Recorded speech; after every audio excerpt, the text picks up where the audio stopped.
Hello, my name is Steve Reed, and I'm president of Performance Advantage, a marketing partners company. Among other things, we spend a lot of our time helping organizations improve fundraising performance. Now, many of our clients are larger organizations, and some have substantial fundraising staffs. And one of the things that we've learned is that fundraising truly is a team sport, not an individual performance. Today, I've been asked to talk about how can the small shop, the smaller organization that might have only one or two fundraising professionals, or possibly even no fundraising professionals on staff, raise more money. Well, there's actually two things that are the bottom line. The first one is, of course, go for individual gifts. Individual gifts are where Willie Sutton said, that's where the money is when he was asked why he robs banks. Well, individual gifts are where the money is. 75% of some $300 billion of giving reported every year through Giving USA is in individual gifts, most of which are individually solicited. The second is simply be the CEO. I'm suggesting a different role for the senior fundraising professional in the smaller organization, that of the Chief Development Officer as opposed to being the chief fundraiser. Now, what do we mean by this and what's the difference? Well, for that, let me use a technique, a management tool called an org chart. And let's take a look at what an org chart would look like with you as the CEO in that top box. Okay, you're the Chief Development Officer. You need a staff, but you have no budget. You have limited resources in terms of people. Where are you going to find the staff? You need to be the orchestra leader yourself, not be in the violin section. So let's build that org chart. Let's start with the first box being that first opportunity that is not taken advantage of by many organizations to the extent it should be, and those are major gifts. Now, first of all, let's define what a major gift is. Major gifts, as most organizations define it, as you know, is usually a one-time gift, sometimes pledged over multiple months or years. That's given in a substantial amount for a specific reason. Major gifts in larger organizations are solicited by specialists, major gift officers, who spend a lot of time developing and cultivating the relationships that lead to major gift solicitations. So where are you going to get your staff for major gifts? Where do you look? Well, I think you need to look both inside and outside of the organization. You need to look, first of all, to the head of your organization, your CEO. Is your CEO potentially your best major gift officer? In many cases, yes, because the CEO is the individual who is the face of the organization to the public and, of course, the face of the organization to donors. Donors like to talk to CEOs. Many CEOs are the personality type where they're actually quite effective as major gift officers. And many of them even are active enough in the community that they have a lot of contacts. Another place to look, of course, for major gift staff is your board, your operating board. Many of these individuals also have the contacts in the community that's needed to be effective, and many of them also have the kind of personalities that enable them to be effective representatives or connectors of the organization. But what about if you don't have either a senior leader in the organization or a board member who has the right connections and the willingness to be a connector for major gifts? What do you do then? Well, don't give up. Look for community angels, or 2 or 3. These are people probably who you'd love to have on your board, but maybe don't have the time to serve, but nevertheless have a passion for your mission. Many of them are people who are experienced fundraisers as volunteers. The point is that it takes a certain kind of person, a certain kind of personality, and a certain kind of commitment to be a major gift officer, but they don't all have to be paid professionals. You need to build your staff so that you can work through these people and get a major gifts program going, with them primarily as connectors. Now, one of the questions becomes, well, who's going to do the asking? One of the reasons why people are reluctant to serve sometimes on fundraising boards or be in volunteer positions that involve fundraising is that, well, many of us would rather get a root canal than ask for money. You might be one of them yourself. Not everybody who's a fundraising professional necessarily is a great solicitor. Not everybody who is a board member is necessarily a great solicitor, but sometimes you will find people on your board who really like doing the deal, who really like asking for money and kind of like bringing things to closure.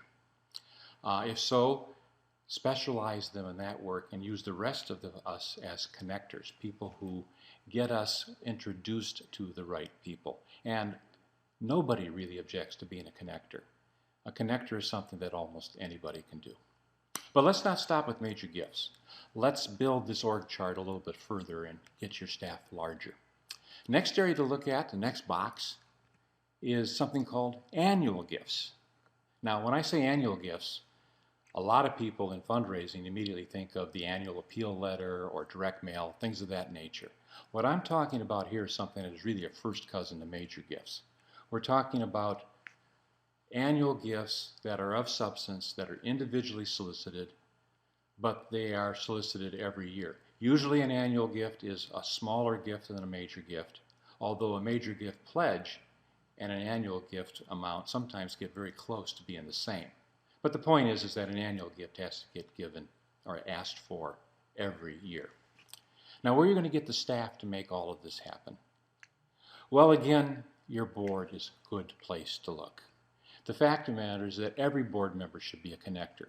Not all of your board members would be good connectors for major gifts because not all of your board members necessarily run in the social and business circles where you find major gift prospects. But every one of your board members is a good connector with somebody, and every one of them should be a good representative to us. So if we use our board members as connectors, if we get them to introduce us to the right people, we can then make the annual gift solicitations. And there's a personal element here that makes all the difference in the world when a board member does an introduction. Board members can be as involved or not as involved as they see fit. For instance, one of the ways that a board member who doesn't even want to be in the room during a solicitation, he can write a letter prior to the meeting that you have with the prospect. Another board member might be somebody who really likes asking for gifts, but isn't, going to be necessarily connecting a lot. Well, then what you do is you have that person take your place as a solicitor. Again, it goes to the whole concept of putting the right people in the right job and making the job descriptions fit the people. You're building an organization here. They just don't happen to be full-time or even part-time employees, at least not of your department. But every board member can play a role in annual gifts. Now let's go to the next box. This one is one that we think of a lot when we talk about fundraising. This is the media box. This is where the annual appeal direct mail, where acquisition mailings, where the web, and the donate now buttons and the social media and all of this. All of these different kinds of things, including the so-called integrated solutions. The problem here is, again, that none of this stuff is really things that can be done by just anybody. If you or somebody on your staff is an expert in direct mail or website design or whatever means that you're going to use through arm's length media-based solicitations, that can be an important part of your program. But as you probably know, you're looking at relatively low rates of return, you're looking at smaller gifts, and you're looking at a lot of time, and in some cases a fair amount of expense and risk. Acquisition mailings typically cost $1.50 for every dollar raised. Now, in terms of the lifetime value of a donor, you can get that into the black. But if you don't have the staff on hand who really knows how to run these kinds of programs, you're better off than outsourcing it. But then you have to make sure that it's going to make financial sense for you. So fundamentally, here you've got make or buy kind of decisions. Or possibly this is an area where you say, I don't particularly want to build my organization if I'm not doing anything, or I'm going to slowly grow what I'm doing already, assuming it's successful. Well, let's look at another typical fundraising activity, and that, of course, is events. Now, when you say fundraising, It's almost half a word. A lot of people automatically add events to that. Fundraising events are, people like them. They're fun to put together, they're fun to go to, people feel good about it, and of course they get the visibility. And events are good for your organization, not just from the standpoint of the amount of money they raise, but they're good for your organization in terms of the visibility they give you. They're good for your organization in the opportunities that they get you to be able to build relationships. But here's the point that I want to make about your fundraising organization. Events generally should not be a staff function. Now this sounds like heresy, but a lot of organizations find that events become the all-consuming fundraising activity. And yet there are people out in the community who actually are quite good at putting together golf outings or galas, fashion shows, and all of these different kinds of fundraising events. They've done them for other organizations. They could do them for your organization. Why not recruit the volunteers in to do this and then turn them loose? Don't go to all the meetings. Set some of your parameters in place. Make sure that the organization has the right policies and you're protected, but don't spend a lot of staff time on events. Why? Because events are probably one of the lower return on investment activities you can undertake. The national average on events is 60 cents on the dollar in terms of the cost for raising a dollar. And for many organizations, the actual cost per dollar raised is higher than that. Again, I think that events are an important part because, again, the visibility and the relationship building opportunities are absolutely critical, but use volunteer power to make events happen. What about grants? Grants are another specialty area. Some organizations are very successful with grants programs. Others think that, this is something that we really need to get into. The thing about grants is that it does take unique expertise and experience to be successful with grants.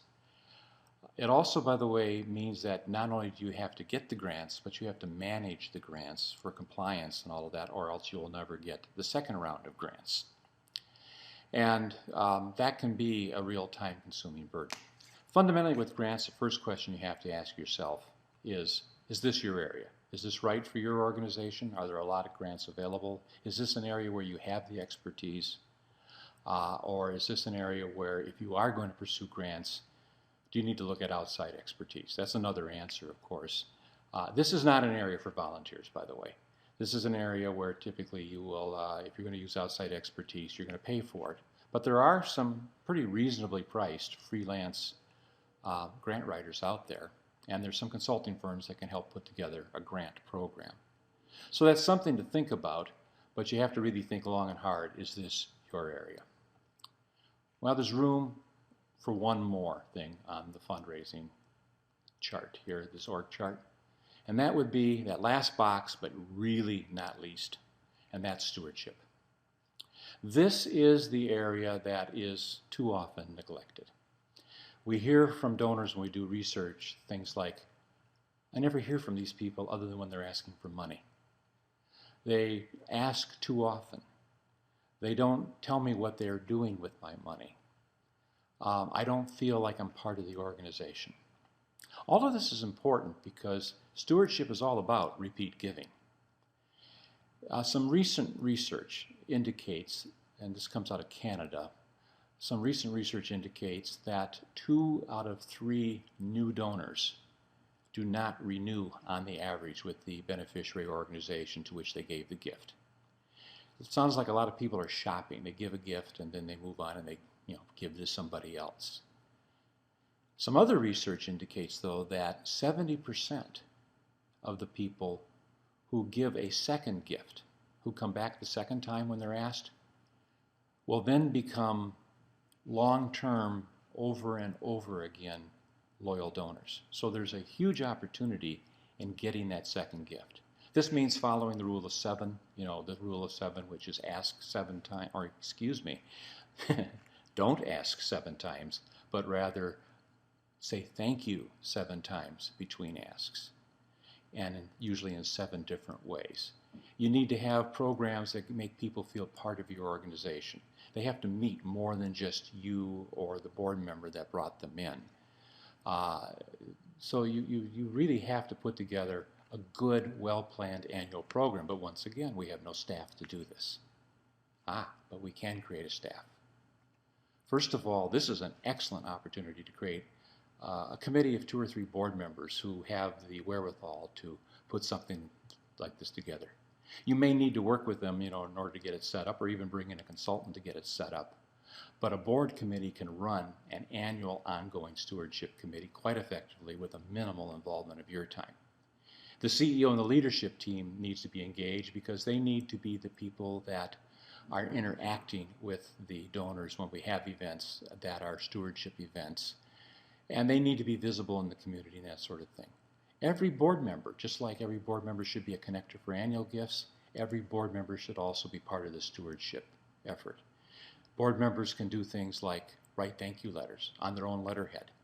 Not the official gift acknowledgement letter, another letter that shows up. They can make phone calls, which is a very powerful thing when somebody just calls and says, "Hi, I'm a member of the such and such board, and I just wanted to call and say thank you for your gift." People like to be talked to when they're not being asked. So this program can be staffed again by the people from your board, from your leadership team, and run by a board committee, and can be quite effective for you. Notice that the org charts are getting kind of busy and kind of populated, so let's stop here and take a look. First of all, here's where the major opportunities are, in major gifts and annual gifts, individually solicited, putting together the organizations that you work through to make that happen. Over on the other side of the chart, possibly grants, definitely stewardship.